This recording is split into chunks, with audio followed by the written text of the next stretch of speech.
સેના દ્વારા એક ઓપરેશન શરૂ કરવામાં આવ્યું અને આ તમામની વચ્ચે આ મહત્વપૂર્ણ અપડેટ એ છે કે ખાડી દેશમાં અત્યારે વિકરાળ આગ ફેલાઈ ચૂકી છે। આપને કેટલીક વિગતો પણ વધુ દર્શાવી રહ્યા છે, આ ગ્રાફિકને માધ્યમથી આપણે બતાવી રહ્યા છે। જુઓ, સ્ટ્રેટ ઓફ હોર્મુઝની ખાડી, એક તરફ જ્યાં અમેરિકી સેના એટલે કે અમેરિકાના યુદ્ધપોત એ હોર્મુઝની ખાડી પર છેલ્લા ઘણા સમયથી ત્યાં એ જ તૈયારીમાં છે અને નાકાબંધી કરી રહ્યા છે, નાકાબંધી કરી ચૂક્યા છે અને ઈરાન દ્વારા પણ હવે આ હોર્મુઝની ખાડીમાં ઈરાને પણ પોતાના ધ્વજ સાથે અનેક પ્રકારની શિપ્સ ઉતારી છે।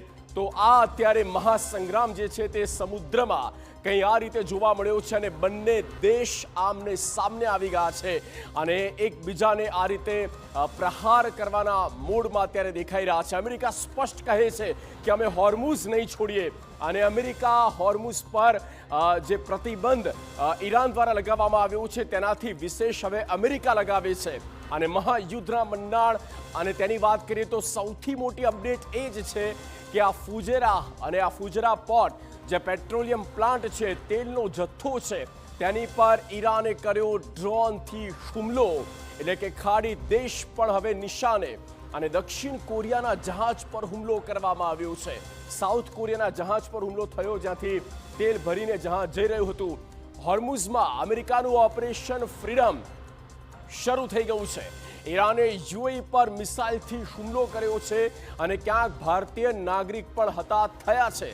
હોર્મુઝ ખાડીમાં બંને દેશ આમને સામને આવી ગયા છે અને આ લડાઈ એક રીતે હોર્મુઝની લડાઈ બની ચૂકી છે।